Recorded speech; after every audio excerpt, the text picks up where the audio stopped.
Hey guys, it's me, Keisha. Thank you all for attending this review of Love and Marriage Huntsville, Season 4, Episode 13. You guys, this Tuesday, I will be dropping a teaser episode of Sharita and I's upcoming podcast. It started with Wanda. It is super funny. You guys do not want to miss it. It will be dropping at 6 p.m. Central Time this Tuesday. Also, this upcoming Thursday, I will be dropping the lookbook for my 5-piece collection, my Keisha capsule collection with Pretty Girl Parlor Curvy Teak. I'll be breaking down all of the looks. This is for my plus size ladies. The outfits will actually be going on sale the following day, June 24th. So get ready. I have a discount code and everything ready for you guys. Also, make sure you guys tune into my Love and Marriage DC review tonight. It is really powerful. Make sure you tune in. Now let's get on with tonight's episode. So the guys arrive in Atlanta. It is Martell, Marceau, Maurice, and hey. It would never get old. They arrive at a $10 million mansion that they'll be staying in for the weekend. When they arrive, Martell's manager, Melnika, is there in her porcupine, iridescent dress, child, and she had on her Gucci belt again, but this time she had it facing the correct way. So the guys dig the house. It's huge. It's spacious. They have the incest logo outdoors. Yes, I know it's honest, but it looked like incest to me, child. All the guys that are married call their wives to let them know that they arrived safely and what they're going to do that night. Everybody, all the wives were pretty much cool with everything. Or at least that's how they pretended to be on the phone with their husbands. The guys then get dressed and they head downstairs to, from what they thought was just having, all guys dinner. But the fellas see that the foyer or wherever they were sitting was filled with bitches. Really beautiful women. So you could tell that Marceau was thinking in his head, what the fuck is going on here? Like, huh? Maurice was looking like, oh shit.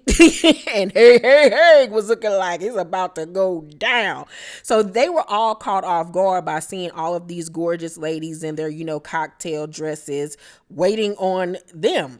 So if y'all peep, the lady in the pink dress that I have on the screen is the lady that I was telling you guys about months ago that allegedly is one of Martell's chicks or whatever that he fools with. That wasn't his first time meeting her. They are acquaintances. I don't know if they work together or what, but they have been caught together numerous times. So after the initial shock wears off, Melnika tells everybody, go eat, drink the wine so things can get started. So as the ladies are fixing their plates, Marceau says, hey fellas, let the ladies eat and maybe fix plates. And the girls turned around looking like, who you talking to? Fix some plates. I don't know what the fuck you thought this is, nigga. This ain't Leave It to Beaver. So Marceau was like, oh, my bad. I didn't know there was a taboo thing or the wrong thing to say. My wife always fix my plate. Well, bitch, ain't none of these niggas, these women in here your goddamn wife, sir. So Maurice in his confession was like, I think Marceau might be having too much fun. Like, nigga, chill the fuck out. You are a married man. So after eating, everybody has tasted the wine and are giving their thoughts on it. And I noticed that Martell seemed to have had his eye on Lil Mama with the black dress and the long weave. It was something going on with them two. I wouldn't be surprised if they smashed that night because he was on her. So Melnika brings up the idea to play a game where the fellas have to pitch the wine. Marceau goes first. He does, a very much car salesman, pitch. He kept it cute. Maurice, though, decided to go to the seductive route and tap into his Barry White. And he tells the girls to close their eyes and pretend like they're in a secret garden. Your secret garden. Woo-hoo-hoo. I was like, what the fuck is going on here? So the ladies was like, shit, I'll buy it. And I was like, okay, I see how he had Kimmy over there pulling her panties to the side. Okay. So then Big Lou, hey. He taps into his hood nigga and was like, you know, you take that bottle home, pop that bottle and spread them legs and bust it open. And they like, okay, Big Daddy. And I was like, Tiffany gonna beat your ass. So the wine is a hit. The ladies love it. They love the taste and everything. It's a successful night. Back in Huntsville, Kimmy is at Black with Tisha, and she admits that she is concerned about this guy's trip and that she hopes that the results aren't like they were the last time. Marceau, after the event, asks, hey, is he good? And Martell was like, oh yeah, he good. He married to Tiffany. Oh, he better than good. So Marceau was like, what that's supposed to mean? And then they do a flashback of a scene that we did not see a few episodes back when Martell met up with them to tell them about the ATL boys trip. And Tiffany was saying how she wanted to have another baby. And Martell was like, you know, basically I can help with that because, you know, he fertile Myrtle. All you got to do is look at that nigga and you going to have a bigger baby. So he basically was offering his services in a jokingly manner or whatever. And Tiffany was like, shit, what's up? What's good? Now, mind you, Tiffany seemed like she had a couple in her system, so she was, you know, a little bit more loose than how she normally is, because, you know, she's always prim and proper and very insightful and with her words. She makes sure she watches what she says, but that night, she was on one. And so she basically was like, what's good with it? Shit. She was like, I'm into stuff that, hey. Ain't into, like, what's good. Like, she a freak. And I could tell, you know, the ones that be the quiet and most prim and proper and wearing Walmart dresses from the Miley Cyrus collection be the freakiest ones. So Martell was like, you know, she's very open. And Marceau was looking like, oh, really? So he was shocked by that confession or whatever. And hey, just standing there looking stupid in the face. And I was like, you better watch your girl. So back in Huntsville, Tisha admits to Kimmy that the rumors surrounding her marriage have affected her, especially in the beginning, but that she's much stronger now, and that until she sees or hears something with her own two eyes or her own two ears, she's going to trust her husband. And I mean, really, honestly, truly, that's all that she can do. I mean, she would be remiss to leave her husband off of speculation and rumors. But like I've said 50 million times on this channel, that for me, it's more than the rumors about whether or not he's cheating.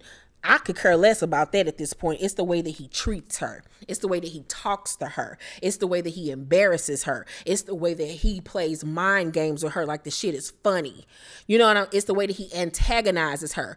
It's the way that he treats her family. It's so many things that to me are way worse than him cheating on her that she needs to be evaluating. Martell then rallies all the guys to head to the strip club. They go to KOD Atlanta and they have a little private section, and all of the guys are, you know, really on the straight and narrow outside of Martell because he's the only single one. Hey, was just sitting over there in the corner just eating some lemon pepper wings and shit and drinking. Marceau was sitting there like he was part of Secret Service, some shit. Maurice was, you know, catching the vibe or whatever, thinking that he was fucking Christopher Williams or some shit. And then Martell freaky ass was all up in some stripper ear time. So am I gonna have that tonight? You nasty dick, you. Ugh. So the girl was like, I don't think you can handle this. She was probably looking at that nigga like, if you don't get your whack ass on somewhere, you can't afford me with your tight Brooks Brothers suit on. So Martell then gonna whisper in Maurice's ear that she'll be the one to have baby number 6. Nigga, you can barely afford the 5 you got now. Sit you and your dick down somewhere. That's your problem, little nasty. So then the next day is the incest wine tasting. But before that, earlier in the day, they're going to go to a rage room. So the guys are at the dining room table, eating breakfast, talking. And Marceau jokes about Martell needing a third male. Because, third time's a charm. You had your wife Mel, now you got Mel. Nika, you just need one more. You can tell by the look on Martell's face that he was kind of low key, like turning red. Because, at the end of the day, we all know he still loved Mel. He still loved Mel. If that girl said she'd take his ass back today, he'll be on the first ticket to her house. So all the guys then go on to tell him that they're so proud of the change that he's made, how he's back on top as far as financially and getting his affairs in order. But then Maurice asks him, so how are things going with you and Mel? And Marceau co-signs. And Martell was like, at one point I did want my family back, but she has a dark heart, a cold heart. And I'm like, yeah, you said you wanted your family back, but how did you go about showing that you wanted your family back? You constantly started fights with her. You called her out her name. You accused her of cheating. You accused her of being a horrible mother. That was showing her that you wanted your family back? Boy, sit down somewhere, you ignoramus. So then Marceau asks him, what is it going to take for you to take accountability? That was the wrong thing to say. Martell was like, I don't want to talk about this. I've already taken accountability. I've done that. Like, no, you haven't, sir. Yeah, you admitted that you cheated, but that ain't taking accountability to destroying your fucking family. So Marceau in his confessional was like, Martell's inability to take accountability comes because he hasn't been validated that he's been wronged also. Like, he's just so hell-bent on people saying or agreeing with him that Mel cheated on him. So that gives him basically an excuse to, or a pass on him cheating on her and having a baby on her. Boy, sit down somewhere. Please sit down. Ugh, just throw the whole nigga away. So Tiffany and Mel are at this little boutique shopping, and Tiffany says that she does want to continue the search for her father. Like, at this point, she just cannot stop. She needs to have these, questions answered. So Mel was like, she's going to continue to support her. Mel then picks out this cute little outfit, and she was like, oh, you should get this, hey. Will love it. I need for somebody on this show to call Louis hey on this show so I can get my life cracking up laughing. So Tiff was like, I wouldn't wear that. Like, that ain't me. And I'm like, you need to, because I'm so sick of you and these H&M Tarjay dresses that look like you a part of the Duggars.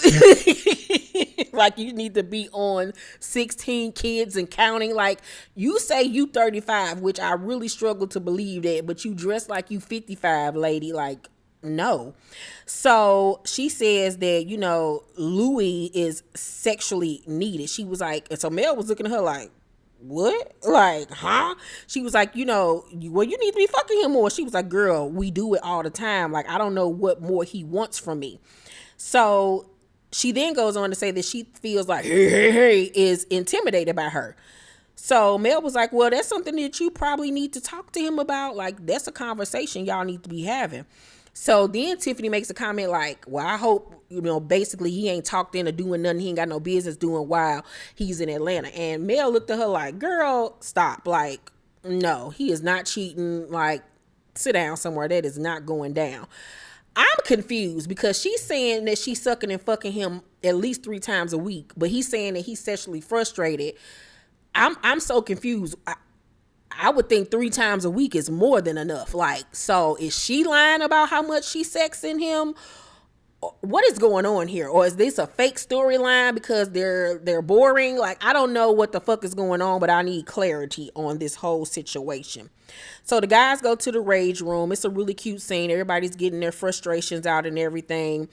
And on the ride back, Marceau says that, Wanda is him and Tisha's biggest issue. Like, he can deal with the shit that people say about him online and on the blogs and all of this stuff, but it's having his mother-in-law be the one that's so negative and trying to tear up his marriage is what really bothers him the most.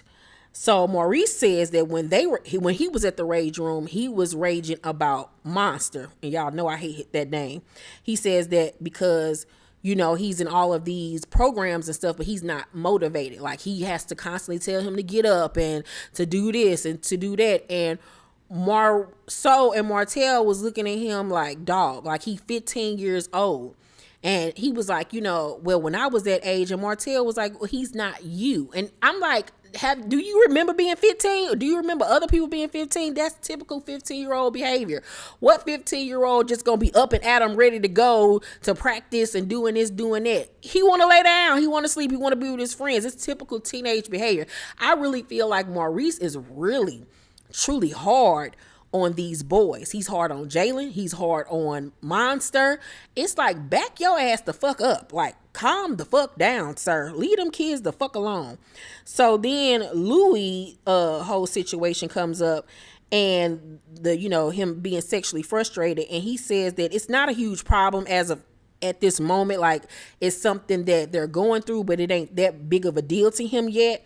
So Marceau says that, if it's been 2 years since y'all been married, and it's already a frustration.